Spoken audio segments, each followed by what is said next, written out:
रोहिणी खडसेंकडून पती प्रांजल खेवलकरांसोबतचा photo post केलाय। कायद्यावर आणि पोलीस यंत्रणेवर माझा पूर्ण विश्वास असल्याचं रोहिणी खडसे यांनी पोस्टमधून म्हटलंय। योग्य वेळी सत्य बाहेर येईल असं सुद्धा एक्स पोस्टमध्ये रोहिणी खडसे यांनी म्हटलेलं आहे। रोहिणी खडसे यांनी नेमकी काय एक्स पोस्ट केलेली आहे ती आपण बघूया।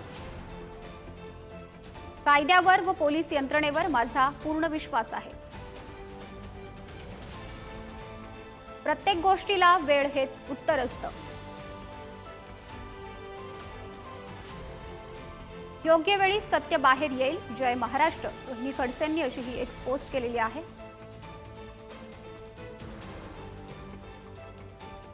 परवा रात्री 3 वाजता पोलिसांना टीप मिळाल्यानंतर एका स्टुडिओ अपार्टमेंटमध्ये पोलिसांनी त्या ठिकाणी धाड टाकली। तर धाड टाकली असता 5 पुरुष आणि 2 महिला त्या ठिकाणी काही अंमली पदार्थ आणि काही इतर गोष्टींसह त्या ठिकाणी सापडलेले आहे। पोलिसांनी सर्व लोकांना त्या ठिकाणी अटक केलेली आहे आणि आता 7ही लोक हे त्या ठिकाणी पोलीस कोठडीमध्ये आहेत। राजकीय कारण असल्याचा आरोप प्रत्यारोप होत आहे।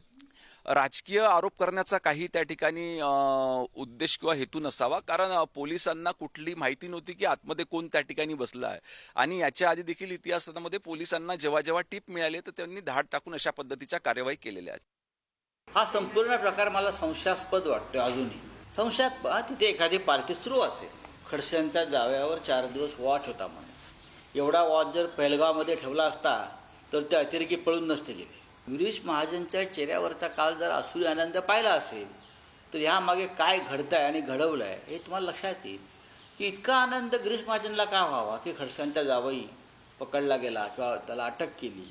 माणसाला आपण मंत्री आहोत हे भान त्याला नाही आहे। त्या माणसाला काल त्याचा उल्लेख केला, हा मोकाट सुटलेला सांड आहे फडणवीस मंत्रिमंडळातला, असं मी काल म्हटलेलं आहे। ते खरं आहे आणि हाच फडणवीसांना अडचणीत आणणार। गिरीश महाजन यांच्या चेहऱ्यावर ते फक्त नाचायचेच बाकी होते। माननीय खडसे साहेबांनी जे आरोप केलेत ना, ज्यांच्यावर आरोप केलेत, ज्या काही आता येत आहेत बरं, हनी ट्रॅप, हनी पण नाही ट्रॅप पण नाही, त्या हनीने केलंय बरं का ते। कारण खडसेंचं तोंड बंद करायचं असेल तर जाव्याला उतरा आणि लावा काय पण आरोप। हेच तर आहे ना, हीच आणीबाणी आहे, हीच दहशत आहे। आज कायदा गैरव्यवस्थेचा रस्ता तळाला गेलेला आहे। कोण आमच्या विरोधात बोलला का ईडी सगळे येत राहणार तुमच्या मागे, आणि तशातला हा प्रकार आहे, बाकी काही नाही।